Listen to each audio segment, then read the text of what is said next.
வணக்கம். இப்பதிவினை முதற் தடவை பார்ப்பவர்கள் அல்லது பார்க்கத் தவறியவர்கள் சப்ஸ்கிரைப் பண்ணி பார்க்கும்படி தயவுடன் கேட்டுக்கொள்கிறேன். தத்துவங்கள். வாழ்க்கை வாழ்வது இல்லை, இருப்பதை வைத்து நோய் நொடி இல்லாமல் வாழ்வதுதான். உன் எல்லை எது என்று உன் மனதுக்கு தெரியும் போது அடுத்தவர்களின் விமர்சனத்தைப் பற்றிய கவலை உனக்கெதற்கு? அடுத்தவர்களை பார்த்து பார்த்து நீ அவர்களைப் போல் வாழ்ந்தால் உன்னைப் போல் யார் வாழ்வது? நீ நீயாகவே இரு. நேரமும் சூழ்நிலையும் நமக்கு எதிராய் மாறும்போது நாம் அமைதி காப்பதே நல்லது.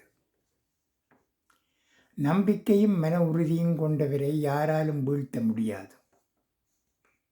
காசு பணம் இல்லை என்றாலும் சின்ன வயதில் வாழ்ந்த வாழ்க்கை இன்று நினைத்தாலும் சொர்க்கம்தான். நன்றி, வணக்கம்.